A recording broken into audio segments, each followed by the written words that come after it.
네, 안녕하세요. 디지털 목자 최정현입니다. 확실히 뭐 제가 이렇게 얘기하면 이제 위기 상황을 부추기려고 하는 것은 아니고요. 마지막이 분명하게 왔다고 하는 뭐 여러 가지 징조가 있을 수 있는데요. 마지막에 가장 중요한 부분이 있어요. 마지막에 그 요한계시록에 보면 천사 하나가 이 책을 하나 들고 이렇게 지나가죠. 근데 화이토다 화이토다 이렇게 그 천사가 외치기 전에 그 천사 손에 들려있는 작은 책 하나가 있는데 그 책을 요한에게 먹으라 그래요. 그때 아주 입에서는 달았는데 배에 들어가서 썼다라고 하는 그 얘기를 하면서 그 영원한 복음이, 영원한 참된 복음이 다시 전파되어야 하리라 이렇게 나와요. 여러분들 그 얘기가 얼마나 중요한 얘기인 줄 아세요? 지금까지 뭐 많은 사람들이 뭐 똑똑하고 뭐 신학적으로 어쩌고 뭐 나름대로 뭐 굉장히 많은 그 의견들을 피력했잖아요. 그런데 뭐 이렇게 얘기하면 좀 어떻게 생각하는지는 모르겠습니다만 다 가짜예요. 전부 자기네들의 우리가 이제 그 뭐야 심리학적 용어로 치면 확증 편향이라는 게 있잖아요. 그게 뭐냐면 자기 혼자 맞는다고 생각하는데 실제는 편향된 사고야. 그릇된 걸 옳다고 보는 거예요. 이단에 빠진 사람들이 이단에서 벗어나지 못하는 가장 대표적인 이 정신적 문제가 뭐냐면 확증 편향입니다. 지금도 그 제가 그대로 표현하면 구원 받았잖아 이렇게 얘기하는 친구 하나 있어요. 우리 친구인데 제가 이제 보는 그 친구를 바라보는 그러니까 그 정서적 판단이 뭐냐면 좀 문제가 생긴 것 같아. 이 정신 세계가. 근데 사람이 오랫동안 이게 지내잖아요. 그럼 젊었을 때 여러분들이 만났던 여러분 친구와 30대 만났던 친구와 40대 만났던 친구와 50대, 60대 만난 친구의 성격적 변화를 여러분들이 깨닫지 못하잖아요. 그러면 그거는 관계지향적인 세상을 사는 방법이지 하나님의 진리를 쫓는 게 아니란 말이에요. 근데 바로 그 영원한 복음, 진짜 진리, 이거는 언제부터 우리에게 전해지도록 돼 있냐면 마치 이른 비와 늦은 비라고 하는 표현을 하듯이 오순절에 처음 오순절을 맞았을 때가 이른 비예요. 이 비라고 하는 그것이 물이라는 게 말씀을 우리에게 전해주는 건데 그런데 분명히 뭐라 하냐면 늦은 비가 나옵니다. 그래서 오순절에 늦은 비가 왔을 때가 이제 마지막 때 오는 비예요. 이때 이 비로 인해서 성령이 참으로 완전한 복음을 다시 전해주는 거예요. 그러면 첫 번째 이른 비 때 성령 세례를 받고 뭐 성령께서 전하라고 하는 말씀을 따라 전하던 사람들이 지난 2000년 동안 전한 거예요. 그런데 사단의 아주 악하고 더러운 엄청난 괴계가 이들을 점점 타락시킵니다. 타락시키는 방법으로 제가 이미 설명했던 것처럼 크기, 모양, 화려함 이런 걸로 타락을 시키는 거예요. 제가 신학교에서 근대 교회사 근데 그걸 읽으면서 느낀 게 뭐냐면 그렇게 많은 사람들이 있었어요. 모라비안 형제단들 굉장히 뜨겁게 기도하던 사람 다 없어졌어요. 왜 그러면 그 모라비안 형제단에 많은 충격을 받고 기차를 타고 가면서 이게 변화됐던 사람이라고 그러나요? 그런 사람들이 무슨 찰스 스펄전이니 이런 사람들이에요. 나 이름 지금 잊어먹었는데 웨슬리. 근데 전부 타락했잖아요. 뭘로 타락합니까? 사람 중심의 신학으로 타락하는 거예요. 자, 이와 같은 이 마지막 때 복음이 이제 늦은 비 이후에 참 복음이 전파되는데, 나 같은 자가 뭘. 그런데 깨달음을 주니까 과거가 쭉 조명이 돼요. 내가 이단교회에 가고, 우리 권사님을 뭐 글로 옮겼다가 다시 이렇게 되고, 이런 과정에 내게 말씀을 주시고, 저는 뭐 이 자랑하려는 게 아닙니다. 그냥 말씀이 이렇게 들렸었어요. 지금도 기도하면은 속에서 그래 이렇게 들려요. 그렇다고 막 미주알 고주알 이렇게 설명 안 하십니다. 그냥 깨달음은 깨닫게 하시고 음성은 그래 됐다 이렇게 돼요. 근데 마귀가 주는 음성도 있어요. 그건 뭐냐면 첫째, 내 영감으로는 전체적인 뒷배경이 검해, 시커매. 그런 검은 상태에서 뭔가 그럴듯한 얘기를 하죠. 그러면 나의 영적 분별력이 벌써 이 귀신이 장난질하는 걸 느껴요. 저는요, 무슨 뭐 천주교의 뭐 어떤 수녀가 뭐 어떻게 해가지고 뭐 발설을 받는데 맨날 밤에 받았다. 저는 그거 거짓말이라고 봅니다. 그러니까 거짓말이 아니라 맞는데 받았는데 악령이 주는 거예요. 악령이 체험을 안 준다고요? 그럴듯하게 줍니다. 그건 저는 하여튼 어떤 내용 중에 굉장히 놀라운 내용인데 월남에서 전도사를 하던 월남 출신의 어떤 여자가 1000개의 경험을 하면서 그거를 거의 한 2시간 정도에 걸쳐서 간증한 게 나오는 걸 제가 다 들었어요. 그런데 그 내용 한글로 번역한 것도 아니에요. 그 선교사가 영어로 얘기한 걸 영어 어떤 채널, 미국의 어떤 채널이 쭉 이제 밑에 물론 영어 자막이 나오죠. 그걸 보면서 느낀 게 뭐냐면, 아, 이렇구나. 그 여자가 딱 뭐라고 얘기를 했냐면, 이건 뭐 좀 중요한 얘기니까 제가 얘기를 할게요. 자기가 천국에 가서 이제 뭐 자기한테 뭘 여러 가지 일러주겠다고 뭐 이상한 키가 좀 작은 꼬마 같은 사람이 나타났다는 거예요. 근데 얼굴이 굉장히 뭐 꼬마지만 뭐 선하고 잘생기고 그런데 무슨 얘기를 하는데 자기가 볼 때는 말은 그럴듯한데 뭐 우리말로 치면은 별로 안 좋아 보이는 거예요. 그런데 자기는 이제 그걸 뿌리치고 나왔어. 그런데 자기와 같이 이제 이 선교를 하고 전도를 하는 전도사의 역할을 맡고 있는 어떤 남자애가 가서 이제 그런 체험을 똑같이 하고 돌아왔는데 자기가 볼 땐 이상하더라는 거예요. 그런데 나중에 또다시 그런 체험을 하기 위해서 이제 영계로 가서 보니까 이미 그 남자의 영은, 그 영이라는 표현이 맞나? 그 남자의 본체, 생각의 사상들은 전부 그 여자의 감옥 안에 갇혀 있다. 그렇지만 다시 돌아오면 정상인 것처럼 얘기를 하는데 전부 잘못된 얘기를 하는 거예요.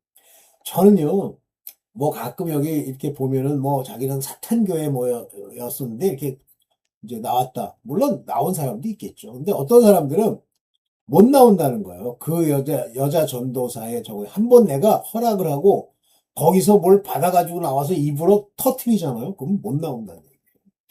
자, 그러면 그게 사실이냐 아니냐는 둘째 치고 사단의 괴계가 그와 같은 거예요. 나의 기본적인 누스, 나의 이성을 잡고 거기다 놓고 거기서부터 이제 뭘 전해주는 거예요. 그런데 이 마지막 때의 영원한 복음이 많은 사람들에게 지금 전해지는데 깜짝깜짝 놀라잖아요. 저도 어떤 얘기들을 받고 또 뭐 제가 상당히 존경하는 뭐 우리 김창배 장로님 뭐 얘기하는 내용들을 들으면서 그래, 저 말은 맞다. 뭐 이렇게 이제 뭐 깨닫고 느끼면서 이게 가면서 아, 이거였구나. 지금까지 뭐 저는 지금까지 이렇게 확정 짓고 이거다 저거다 이렇게 따라간 적이 없어요. 매번 하나님이 말씀을 주시면 변했는데 전체적으로 이제 이것들이 어렴풋이 쌓았던 내용들이 하나의 확고한 어떤 터 위에 세워지면서 아, 이게 복음이지. 그래, 내가 그때 그래서 그랬어. 내가 그때 목사라는 가짜들을 참 진짜 문제 있다고 생각했어. 지금도 마찬가지입니다. 제가 목사들이 가짜 목사 이렇게 얘기하면 아유, 지가 뭘 얼마나 잘났다고. 아니에요. 만약에 그런 가짜 목사다, 목사에 문제가 있다 이 얘기를 하는데 그게 걸리잖아요. 그럼 듣지 마세요. 그러면 왜 그러냐면 여러분들 성령 회방죄라는 게 성령 회방죄라는 게 막 그냥 성령이 나타나서 허허허 내가 성령이다 그랬더니 무슨 성령 웃기네 뭐 막 이게 아니에요. 알지 못하 그들은 알지도 모르는데 자꾸만 성령의 말씀을 입으로 또 내 마음으로 거부하는 걸 말합니다. 그게 성령 회방죄입니다. 근데 어떤 유명한 분이 이 얘기를 하더라고. 아나니아와 삽비라가 성령을 속이다 죽었잖아요. 근데 아나니아와 삽비라가 왜 죽어요? 자기가 성령이 있는지도 모르는데. 아니, 성령의 공동체에서 어떤 일을 하고 있는데 동참한다고 들어왔다가 그거를 속인 거예요. 그게 성령 회방죄라는 거예요. 저도 그렇다고 생각합니다. 성령 회방죄가 없다? 부지기수로 널렸어요. 여기 지금 뭐 나와가지고 TV 같은 데 나와가지고 엉뚱한 소리 하죠. 근데 아니 그들은 알지 못하니까 성령 회방죄가 아니라 아니요. 말씀을 대적하는 건 다 회방죄가 돼. 그냥 차라리 세상 얘기를 하면 괜찮습니다. 자, 오늘 그런 관점에서 그 존 맥스웰 존 메가더 목사님 돌아가셨는데, 제가 그분, 그 영상을 다 듣고 한 50분쯤 돼요. 그걸 듣고, 제가 그거를 그 사람의 그 더빙한 내용들을 전부 한글로 받아서, 그걸 AI 영상을 만든 2개를 올렸잖아요. 존 메가더. 그게 전적 타락에 관한 이야기인데, 그 전적 타락이라는 게 뭐냐면, 제가 늘 틈틈이 얘기했던 펠라기우스와 어거스틴, 이들 사이에 어떤 논쟁들, 그 다음에 알미니안주의, 이것이 왜 문제인가 이런 얘기를 쭉 하시는데, 제가 드디어 마지막에 확실하구나 깨달은 거예요. 그 목사님은 그 말을 듣는데 막 여기서 기쁨이 오고요. 이야, 그래 그래, 저걸 알아듣는 사람이 있을까? 그리고 올렸는데, 열심히 들으세요. 뭐 안 들어도 돼. 그건 여러분들의 정체성이랑 관련되어 있는 거지, 내가 저걸 꼭 들어야지 그래서 이제부터 하는, 아니에요. 안 들려요. 그리고 듣기가 싫어요. 그런데 이렇게 보면 평소에 좀 문제가 있어 보여. 그런데 그걸 듣고 막 이렇게 계속 들어. 그건 기름 부음이 임한 거예요. 자, 오늘 이제 그런 얘기해서 양심의 비밀에 관한 이야기를 좀 하려고 해요. 왜 이 얘기를 하려고 하냐면, 제가 미국에 유학을 가서 제일 먼저 느꼈던 게 뭐냐면, 굉장히 선한 느낌, hospitality, 아주 친절한 느낌, 이걸 많이 받았어요. 그러니까 그들은 관계보다는 소위 friendship이라고 하는 걸 먼저 보여주거든요. 그러니까 존경하게 되더라고. 저게 뭐 나랑 친하다, 나한테 잘해줬다, 그게 무슨 의미가 있어. 근데 그런 friendship이 보이는데, 아, 그게 기독교 문화구나, 그때 알겠더라고. 우리나라는 소위 말하는 세상의 관계지향적이에요. 그놈이 나쁘고 안 나쁘고가 중요하지가 않아. 저랑 어떤 관계에 있느냐 가지고 따지는 거예요. 그게 소위 유교라고 하는 그 빌어먹을 종교화된 그 사상인데, 자기랑 관계가 있으면 그가 아무리 나빠도 감싸주는 거예요. 그런 게 어딨니? 그따위로 가리키기 때문에 자식이 개판이 나는 거예요. 아유, 제가 가끔 이제 저도 컴퓨터를 뭐 요즘 최근 거는 조립해 본 적이 없습니다만 많이 고치잖아요. 부품을 사가지고. 근데 젊은 사람들이 막 좋은 컴퓨터를 막 뭐 1,000만 원대 이상 되는 컴퓨터를 만든 다음에 뭐 틀었더니 뭐 갑자기 뭐 화면이 안 나오고 뭐 그런데요. 에휴, 저는요, 대부분 그게 딱 오는 게 뭐냐면, 기계요? 컴퓨터요? 여러분들 잘못돼 있잖아요. 여러분들 개인이 문제가 있잖아요. 사단에게 속해 있잖아요. 그런 기계마저도 전부 여러분들을 대적하는 쪽으로 갑니다. 근데 여러분들이 하나님과 관계가 있잖아요. 컴퓨터도 제대로 돌아가요. 그까지 컴퓨터 뭐 원수 마귀가 뭐 플러그 하나 빼가지고 엉망 만드는 건 시간 문제예요. 그래서 내가 그걸 보면서, 저거는 저 컴퓨터를 아무리 비싸게 샀어도 긍정적으로 사용하는 게 아니라 전부 빌어 처먹을 때 사용하기 때문에 저 꼴이 난다, 이게 오더라고요. 저는 그 경험이 많은데 그건 지금 설명할 거는 없고, 자, 양심의 비밀에 대해서 먼저 얘기를 할게요. 이렇게 양심이 썩은 자들이 많아요, 한국에는. 미국에도 물론 썩은 자들이 많겠지만 걔네는 양심이 썩었다기보다는 믿음이 없는 거예요. 근데 우리는 양심이 썩었어. 아주 성격이 나쁜 사람들이 많아요. 그리고 관계지향적이고, 저랑 가까이 있으면 좋은 사람, 그런 게 어딨어. 지 자식은 무조건 감싼다, 그런 게 어딨어.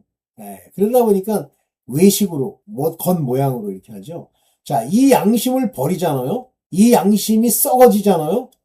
여러분들 아무리 교회를 다니고 뭐 교회에서 믿음이 어쩌고 성경을 뭐 100독 2000독을 해도 아무 소용이 없습니다. 그러면 자기가 양심이 썩었는지 뭘 보면 아냐면요, 시기와 질투가 여기서 떠나질 않습니다. 그리고 화내기 좋아하고요, 자기 주장하기 좋아. 자, 오늘 이 양심의 비밀에 대해서 좀 같이 얘기를 해보려고 합니다. 자, 이와 같은 관점에서 여러분들 양심이 안 살잖아요.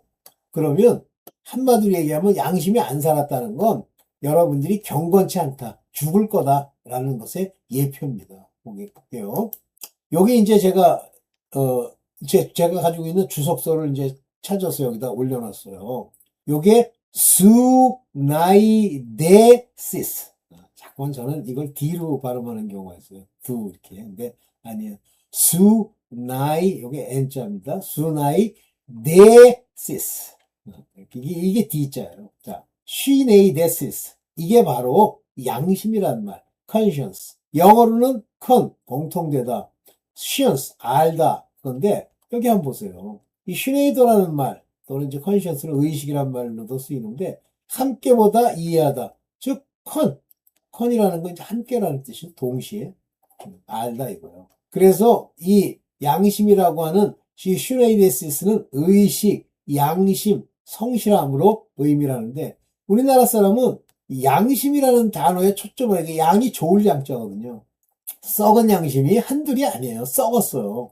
근데 정확하게 이제 이 그리스의 철학에 보면 사람이 자신의 행동을 돌아볼 때 자신이 정당한가 정당하지 않은가라고 하는 그 판단을 양심이 한다 이렇게 되어 있는 거예요. 그래서 양심이란 말은 자기 행동을 회고해 본다는 의미가 있고 그것의 정당성을 합리화하느냐 안 하느냐가 달려져 있다.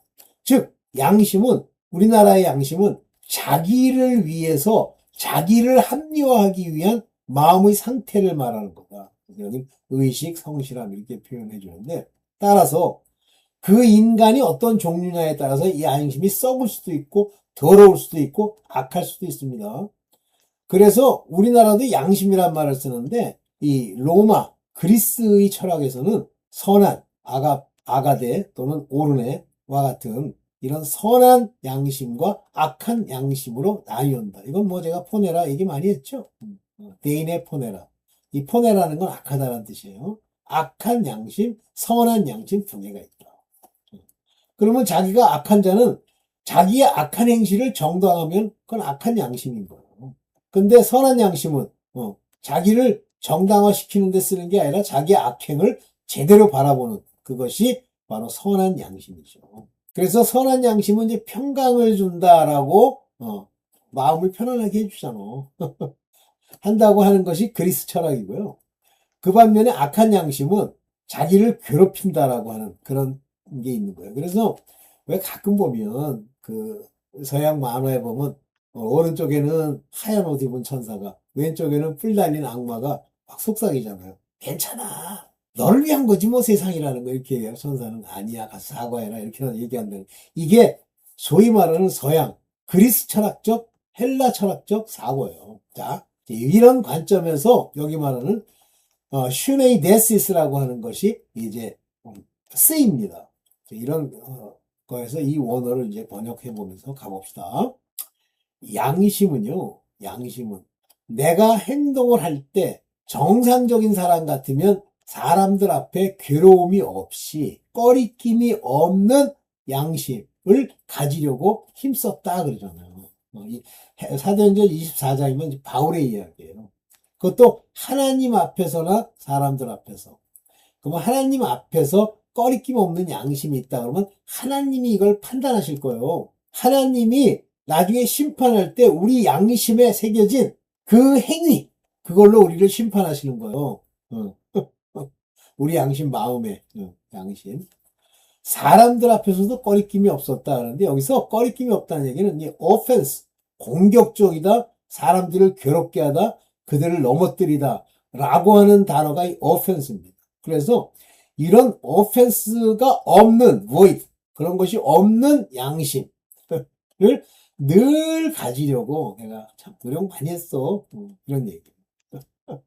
그래서 이게 아프로스 코몬 이게는 아라는 건 이제 아니다 그러는 얘기잖아요. 아니다. 다시 말하면 offense 아주 공격적이지 않은 양심을 내가 가지려고 참 노력을 많이 했어. 오케이. 이게 양심이에요. 우리의 양심. 그러니까 먼저 우리가 행동을 할 때 이 양심이 하나님의 뜻을 따르는 양심, 내 마음이 있고 악한 자, 이 세상을 지배하는 악한 자의 것을 따르려는 양심이 있죠. 이 둘 사이에는 분명히 괴로움이 있다 없다가 있다고 그랬는데 문제는 뭐냐면 이 악한 자의 양심을 악한 자의 것을 따르는 양심, 악한 양심이죠. 이것은 양심이 화인 맞아야 돼요. 양심이 있으면 악하고 선한 것을 분별하려고 노력을 합니다만 행동까지 완전하게 바꾸질 못하죠. 오케이. 그래서 양심은 이 행함을 증거한다. 제가 이렇게 표현했는데 여기 이제 말을 그대로 읽어볼게요. 로마서 2장 15절. 그런 사람은 율법이 요구하는 일, 요게 율법의 에르가라는 말이에요. 여기 율법의 에르가. 율법의 에르가가 어디 갔어? 이 눈이 안 보이네, 에르가라는 말이. 아니면, 이거 잘못된 걸 제가 갖다 놓은 거 같은데, 율법의 에르가가 있는데. 좋습니다. 할 수 없는 건데, 뭐. 이게 더 work of law. 율법에, 잠깐만요. 잘못, 잘못 넣었네. 이게 율법의 에르가. 행위라는 얘기예요. 율법의 에르가. 우리 마음에 새겨진, written in our heart. 우리의 마음에 새겨진, 율법이 얘기하고 있는 에르가 행위, 우리의 work, 행위. 이것이 자기 마음속에 새겨져 있는 거예요, 율법의 요구. 그러면 여기서 말하는 율법의 요구는 뭐 제사들이라 뭐 해라 그 얘기가 아니라 이 율법은 도덕법을 얘기하는 겁니다. 그래서 이 율법의 the law, 여기는 율법이라고 표현했는데 법이 우리에게 원하는 work, 에르가, 일이 마음에 새겨져 있는 일이 있는데 이것을 마음에 있음을 드러내 보이는데 그들의 양심도 이 사실을 증언합니다. 그러니까 그 양심이 그게 선한 양심이다 뭐다 양심이 바로 이렇다는 것을 증언한단 말이에요. 그러니까 이런 일을 해야지, 이런 일을 하면 안 돼, 이런 게 정해져 있단 말이에요. 이게 증거가 된단 말이에요. 그래서 이 양심이 생각들을 만들어내고 그 생각들이 서로 고발하기도 하고 변호하기도 한다 이렇게 얘기됐습니다. 네. 서로 accusing 하기도 하고 또는 변명하기도 하고 그러죠. 아이 그건 그럴 수도 있는 거야. 너 그러면 안 돼. 이런 식으로 양심이 우리를 고발하기도 하고 변호를 한다고 했잖아요. 그래서 이 양심은 이런 역할을 하는 겁니다. 그 행함에 관련되어 있는 거예요. 양심이 선한 양심이었는데 행함이 개차반이다? 아니에요. 그래서 양심과 경건, 행함의 모습으로 나타나는 경건은 딱 연결되어 있다. 그런 얘기죠. 자, 하나님께서는 바로 저 양심으로 판결하는 거예요, 나중에. 우리 안에, 물론 빛의 자녀로서 하나님의 말씀이 있고, 그 말씀이 성령의 가르침으로 말미암아 우리 양심으로 마음에 있는 우리의 양심, 선한 양심을 깨끗한 양심을 통해서 그 위에 새겨진 그 믿음이 바로 우리를 그 판결에서 벗어나게 해주지만 마지막의 심판은 바로 이 행실의 심판, 즉 두 번째 부활을 통해서 그들을 심판하게 되는데 이때 심판하는 그 심판의 근거가 양심이다 이렇게 돼 있어요. 양심. 그래서 로마서 2장 16절에 보면 내가 전하는 복음대로 하나님께서 그리스도를 너에게 보내주셨잖아. 이때 사람들이 감추고 있는 비밀, 그 속 안에 숨기려고 하는 비밀이라고 해서 미스테리를 얘기하는 게 아닙니다. 시크릿. 사람들이 쓰고 여기 나오죠?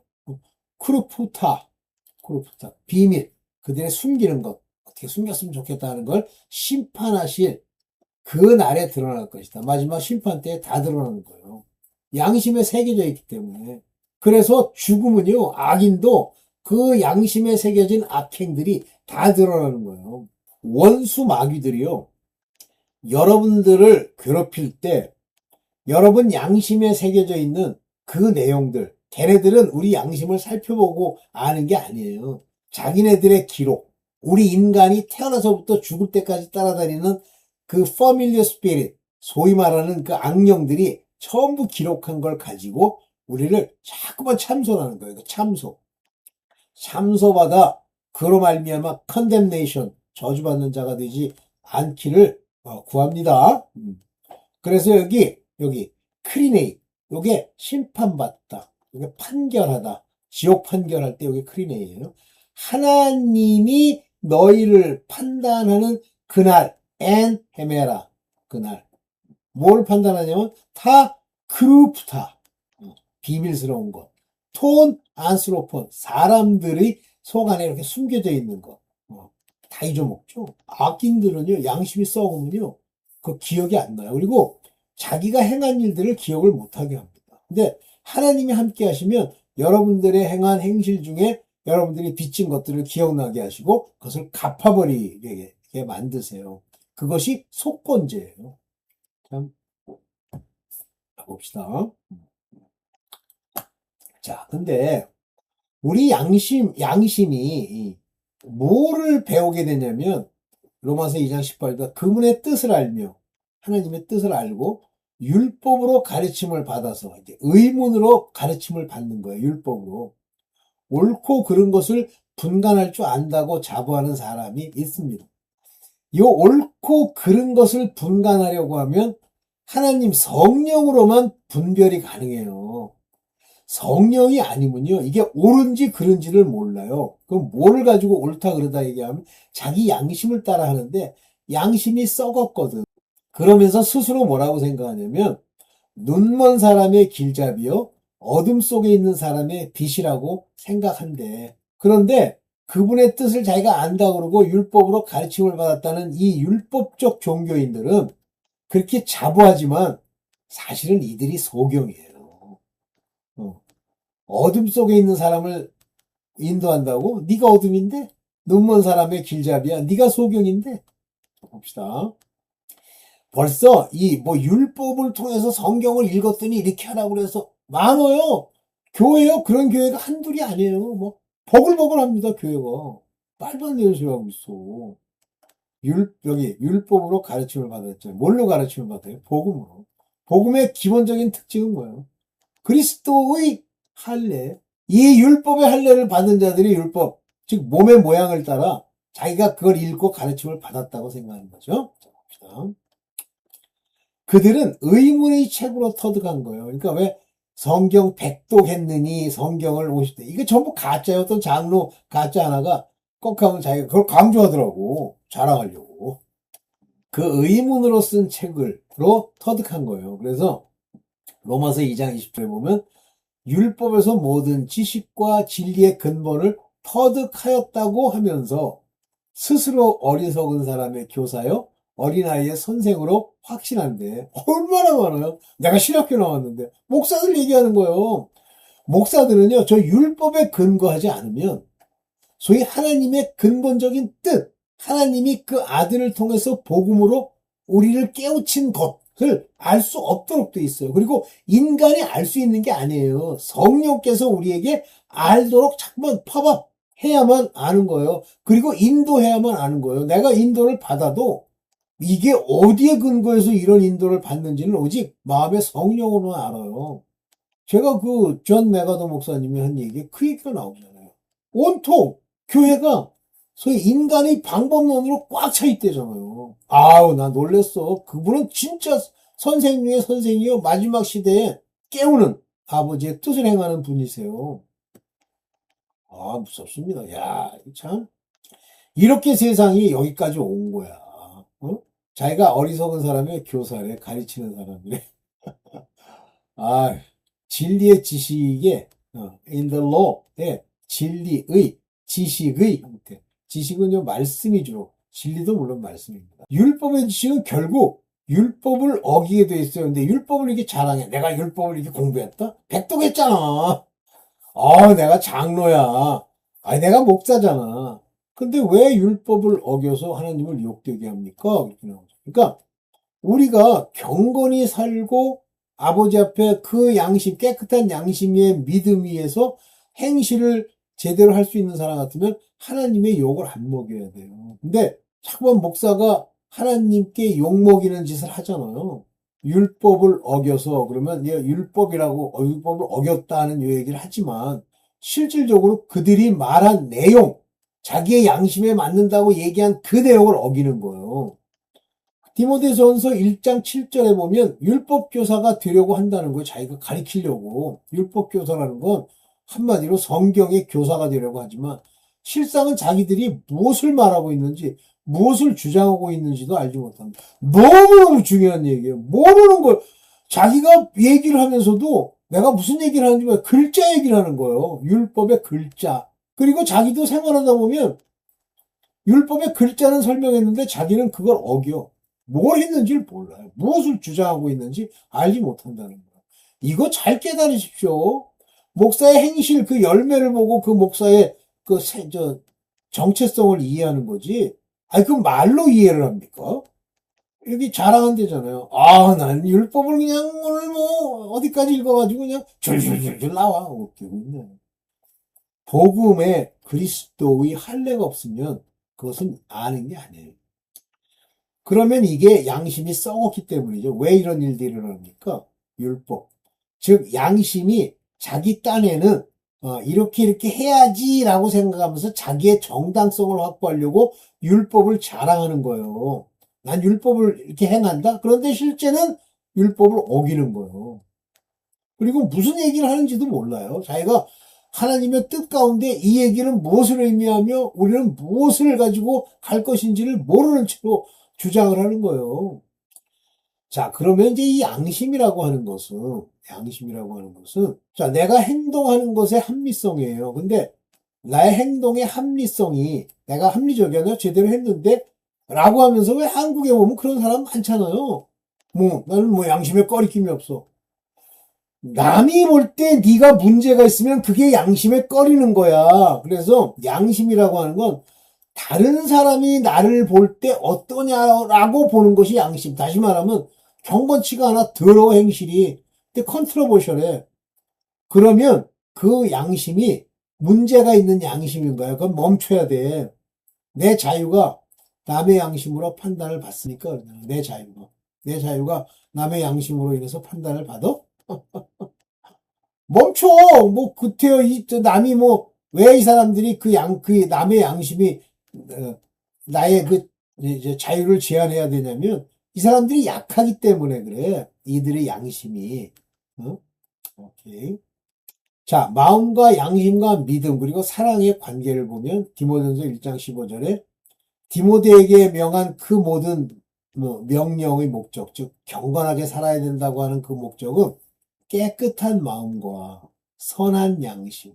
즉, 그 마음이 깨끗하게 하나님께서 그 마음을 죄사함을 주게 되면 선한 양심, 자기가 비추어도 부끄러움이 없는 양심이 그 안에 생기면서 그 위에 거짓 없는 믿음이 생겨났고 그 믿음이 이 마음에 있는데 그것에서부터 무엇이 우러나냐면 사랑이 우러나오는 거예요. 왜냐하면 성령이 계시기 때문에.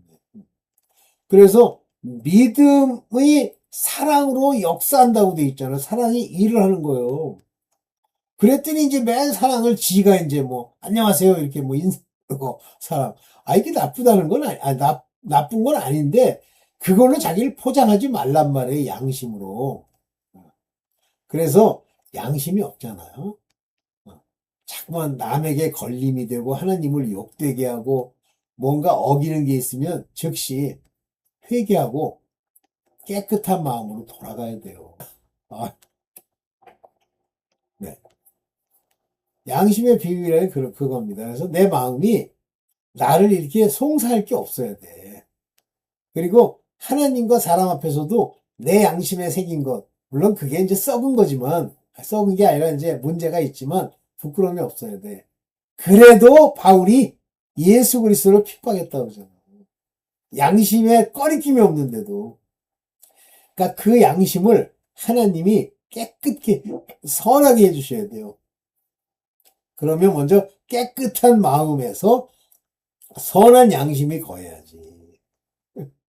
그리고 그 바탕 위에 믿음이 주어지는 거예요. 썩은 마음에 내가 믿습니다 그러면 저건 웃기고 앉았네. 정신 똑바로 차려야 됩니다. 정신.